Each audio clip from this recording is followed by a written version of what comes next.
This episode of Access to the Arts is being made possible through the support of First Bank Richmond, with 8 locations serving Wayne County. First Bank Richmond and you, doing great things together.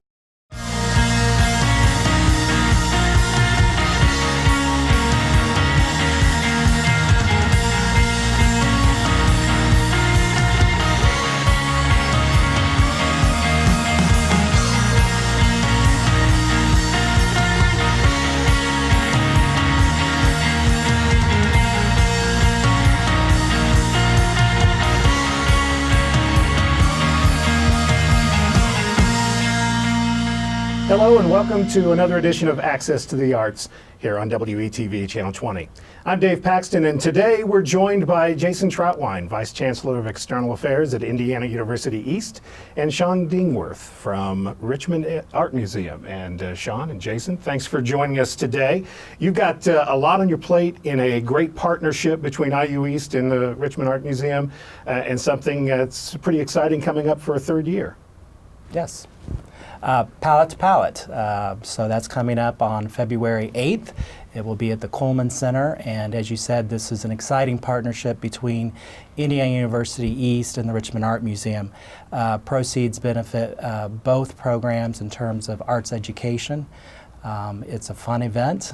Palate to palate. So we're talking like a hominin. Did I get that right? It's a hominin. It's a palate and the palate. But we can never remember exactly which one goes Which first. one- We should do a better right, job of that, right, but we I was have gonna to always check. So the palate Yeah. is, of course, the taste buds. Correct. And then the palate is also the art. Artist. Right. Yes, the artist. And so this is the third year you've done it. Last year, very popular. Well, it's been popular both years you've done it. It's sold out, hasn't it?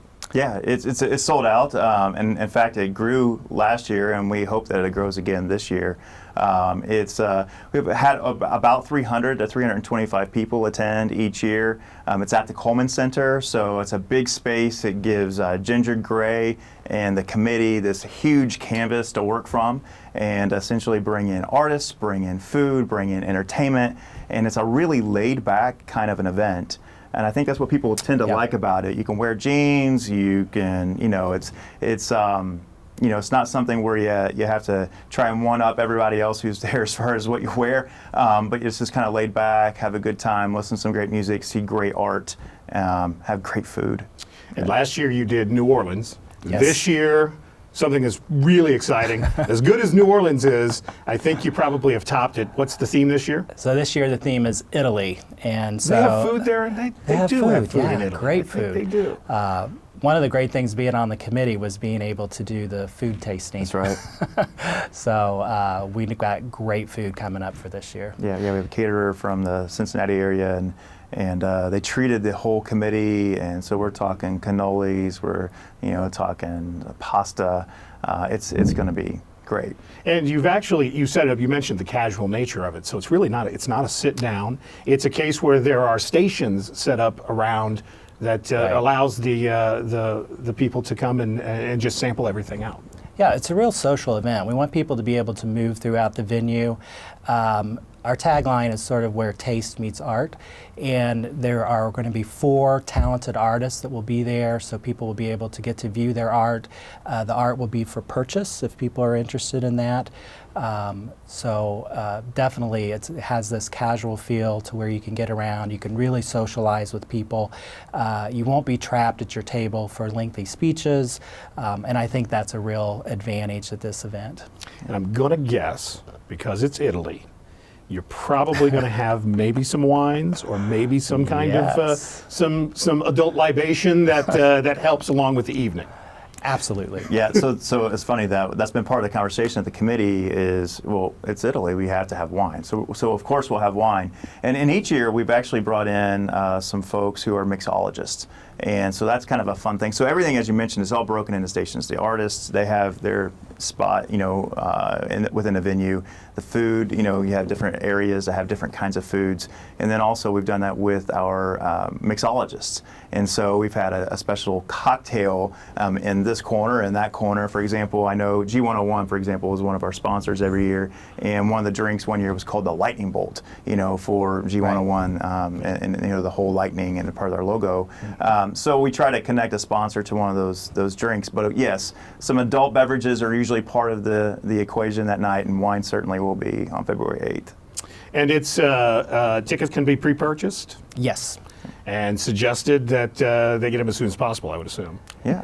Yeah, this event sells very quickly. Encourage you to invite your friends. It's great to bring your friends to this event, and it does sell out quickly. Yeah. And you mentioned at the Coleman Center, it's a nice venue for the casual nature of it. It allows for easy movement around.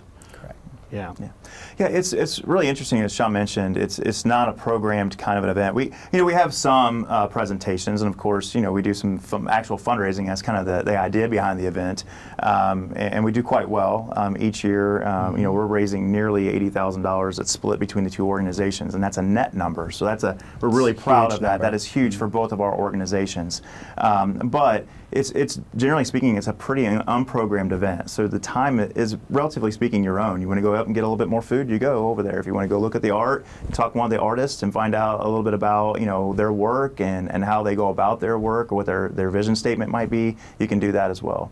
Absolutely. Shaun, let's pay the bills again. Details on when it is and the times for it.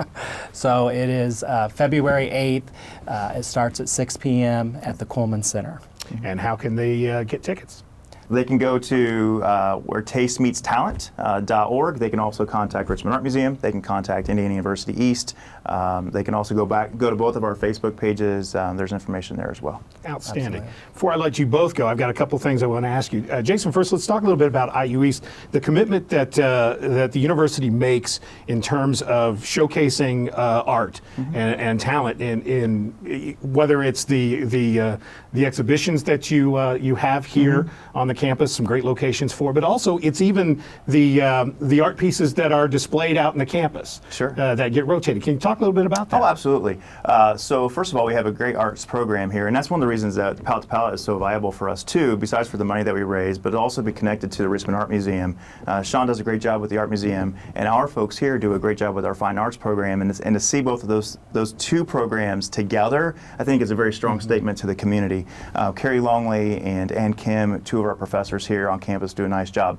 Whether that's with the Whitewater exhibit, which is an annual exhibit for us, also exhibits of area artists and sometimes student artists who are here. But you were talking specifically about our collection.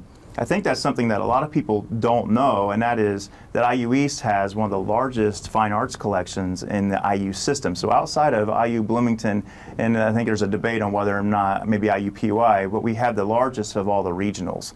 And that is quite a bit due to Naomi Osborne, who was an employee here back in the 70s and 80s, who traveled the world and brought a lot of her collection back, and she left that collection to us. So we have a Picasso in our collection. We have a lot of really great fine arts works.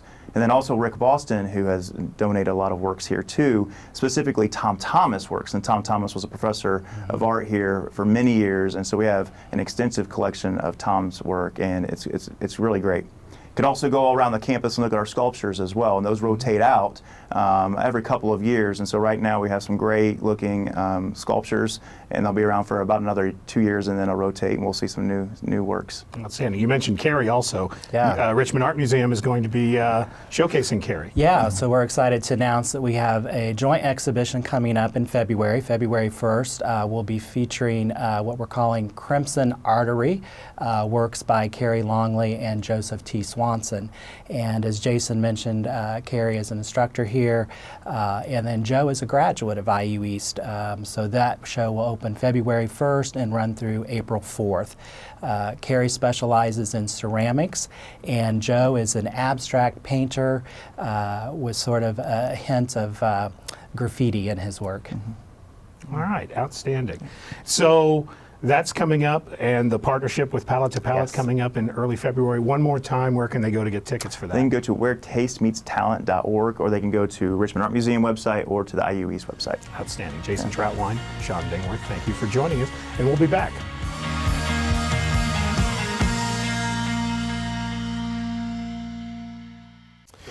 And we're back and joined now by Denise Retz from the Richmond Parks Department. Denise, thanks for joining us today. Yeah, thanks for having me. So lots of fun things as we get into the new year planned for Richmond Parks Department. Of course, a big one coming up is the Meltdown. Absolutely. The Meltdown Festival is a very fun event that we look forward to each and every year. There is a group a committee that really takes care of putting this event on. We play a very small role, but a role we love to play, and that is making sure everything's set and ready to go at Jack Elstro Plaza. And that's actually a big key part of it, because it's a benefit having a great place like Elstro Plaza.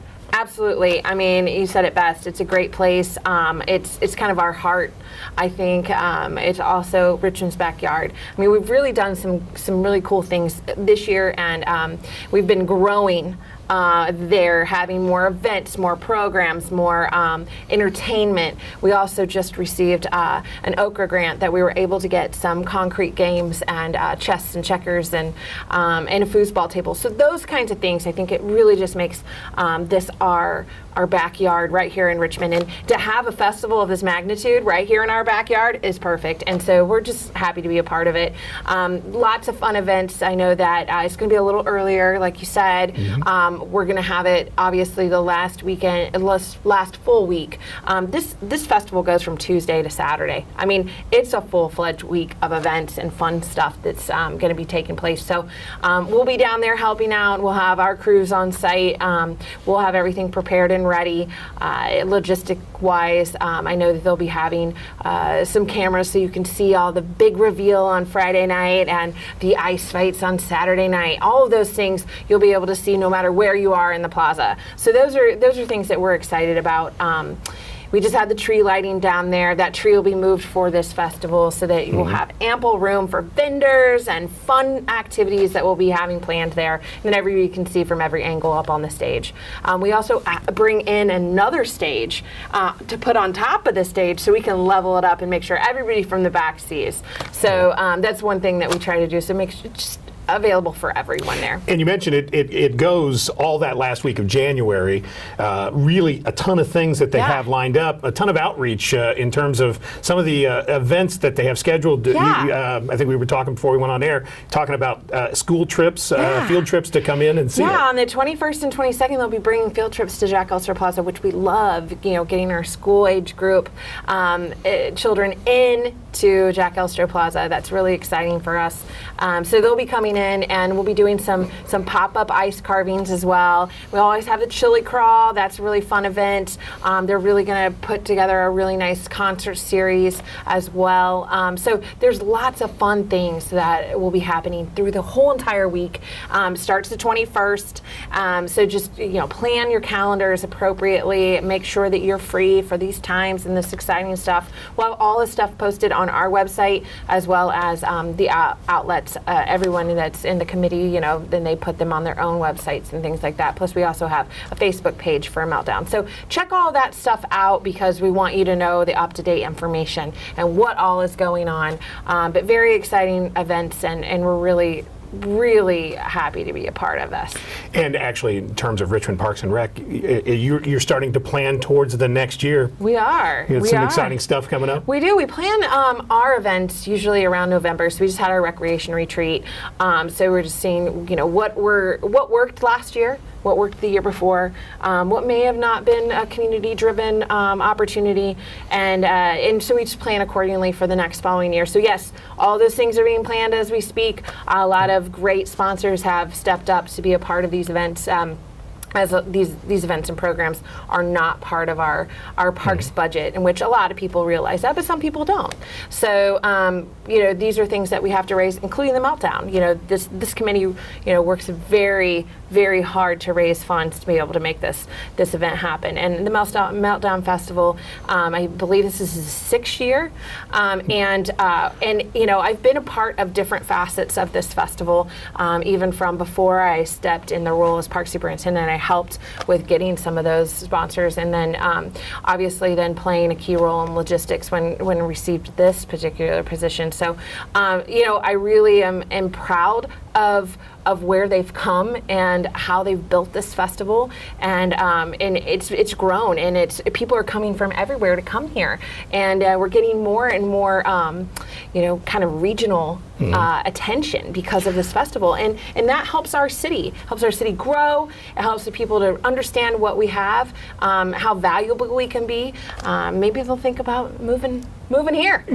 That would be nice. All right, so the Meltdown is last week of January, yes, correct? 21st. It's going to start that last full week of January. And again, if anybody wants more information, they can call 983 Park. We can direct them in the right location. They can get on the Meltdown's Facebook page. They'll start, kind of collaborating and getting all the promotion out. We'll have promotion on our Facebook page, so they can follow us as well. Our rec guide will be coming out, mid-March, so it won't have that information in it. But the current rec guide now does have the information in it. So we'll be posting all of that. And it just, again, happy to play a very small role, but it's a little bigger. Yeah, and if people want to get involved, there's ways for people to get involved too. The committee is growing, and there's subcommittees, and so if people want to get involved, they can also call 983 Park. We can always utilize that. They do always need more sponsors and more volunteers. Absolutely. Always. Excellent. Denise Retz, Richmond Parks and Rec. Enjoy. Thank you. And a happy New Year to you. Yes. All right, we'll be back with more.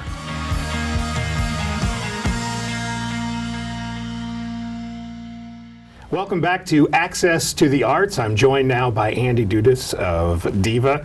And Andy, I've been doing this show for about 3-4 months. You have not been on yet. So I'm going to take that opportunity for you to reintroduce yourself to the entire world, because you're introducing yourself to me. So talk about DIVA. What's up with that? Well, every interview needs a good amount of exposition. So there you go. So DIVA is the Dudas Inspiration Venue for the Arts. About 2.5 years ago, my wife and I, we kind of pooled our collective passions for the arts and wanted to find a way to bring those things together in a physical space that can include the community. And we found a building downtown that my wife, we moved her law firm onto the second floor of the building. And on the first floor of the building, we have opened up shop in what we're calling our temporary space, or our interim space on the ground floor. And it's a condensed version of what we want the project to ultimately become, which is up on the third floor of our building. We have a 3,000 square foot ballroom with a 19-foot ceiling, with windows facing Main Street, windows facing to the north where we have views of Elstro Park. And we can, when there are events happening there, we can open up the windows, we can hear things. We envision outdoor music concerts on a rooftop deck, and those are large, grand plans for the future. But currently, in our current space, we have a 60 by 20 room that has a small audience capacity, just due to fire code reasons. But it creates a nice intimate setting for a performance or an exhibition of just about any kind. We've had a storytelling workshop in there. We've had a magician recently performed a show. Every month we have our Department of Improv performances. We perform 2 shows the first Friday of every month, and we're about 16 months into this now, and things are going well. Tickets still keep selling. We'll get to the improv here in just a little bit, but let's talk a little bit about the space that you mentioned in terms of having different types of presentations or shows or showcases. It's open and available to anybody who would like to show their wares, basically. Yes, exactly. It's one of the main focuses for DIVA is to exist for an artist in the community that maybe doesn't have a place to perform, or they don't have a place to exhibit their photography. So what we've come up with is a way to make it, there are challenges in every endeavor in life, and some of those challenges sometimes are I don't have the physical space to exhibit, or I might not have the equipment needed to to display, or I might not have the stage lighting or some of those things. So we have some of those amenities in place. We have a sound system, we have microphones, we have stage lighting, we have seating, we have music stands, all of these different things that can hopefully tap into what a singer, a photographer, a painter, a dancer. So one of our taglines is how you define art is how we define art. So it's any way that they can bring their production or their exhibition or even a class if they wanted to teach. And the way we want to bring the community together, because it's about bringing the community of artists and the community in general together in one place. So if the artist doesn't charge an admission, we don't charge the artist to use the space. Now there are little details, like if you charge an admission fee or you sell some of your photography or whatever. So I mean, there's some of that. But if you don't charge admission to your event, we don't charge the artist for using the space. Well, and that's nice. It makes for a good collaborative event between you and the artist. And also, you mentioned it. It's really about location. It's about giving them a space that is easily accessible. And you mentioned it's location. You've got that in spades. Yeah, and that was the location physically, or geographically, I should say, was we wanted to be a part of what feels like, I think resurgence or rebirth kind of suggests there was a negative, but I mean, you know, downtown physically, centrally is the heart of Richmond.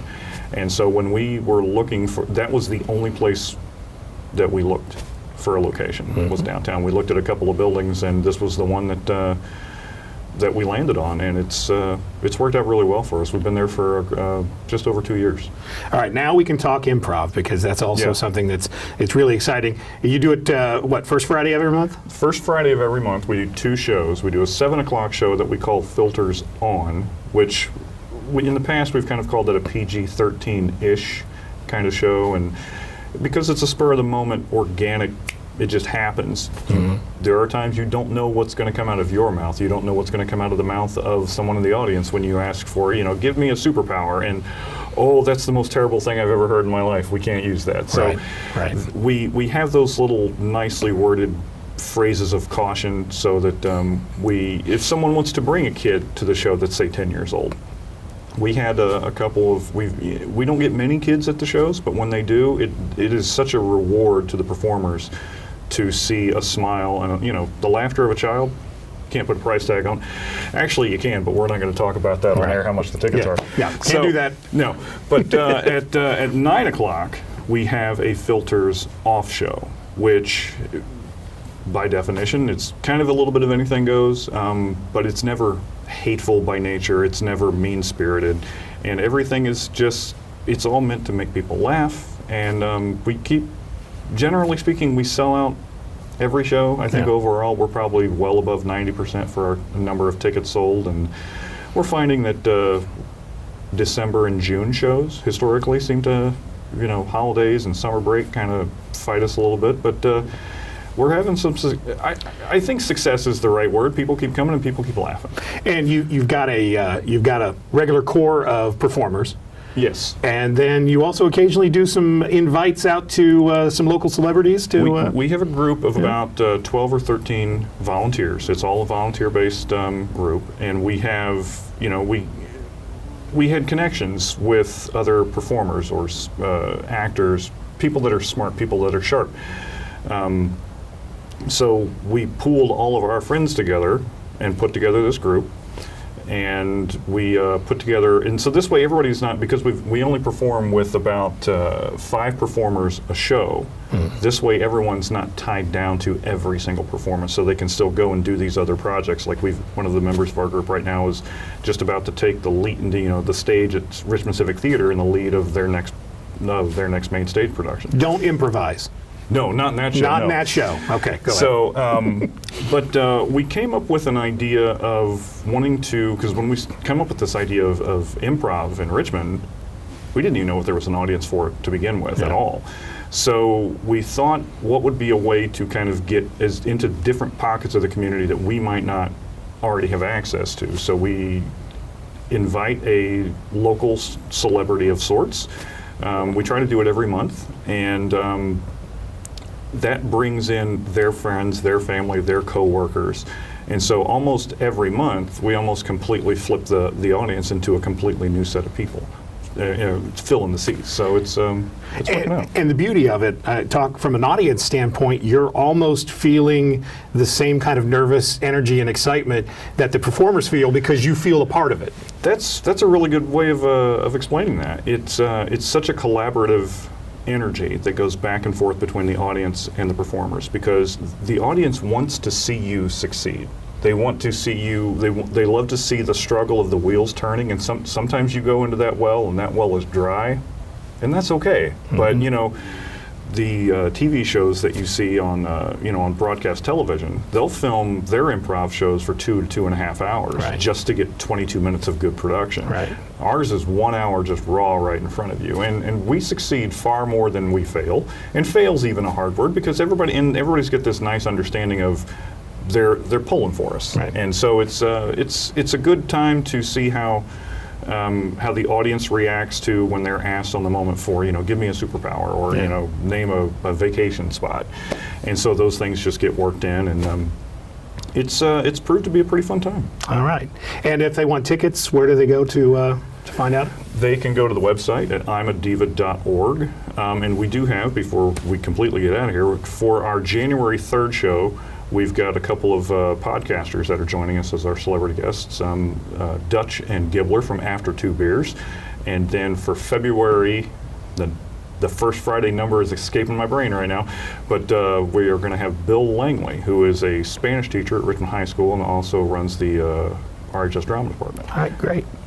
Andy Dudas from DIVA. And if you want tickets, one more time. imadiva.org. All right, we'll be back.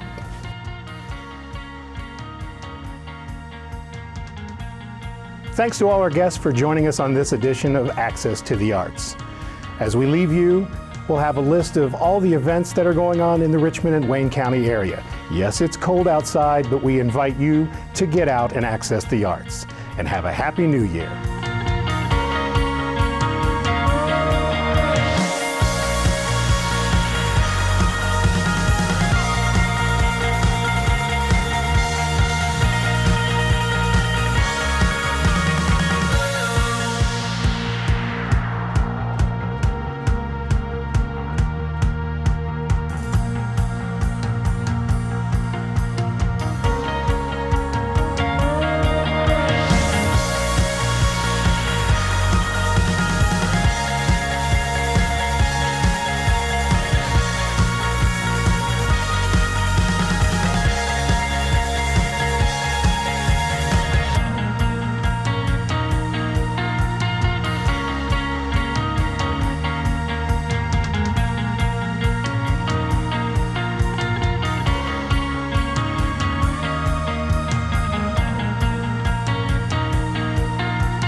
This episode of Access to the Arts is being made possible through the support of First Bank Richmond, with 8 locations serving Wayne County. First Bank Richmond and you, doing great things together.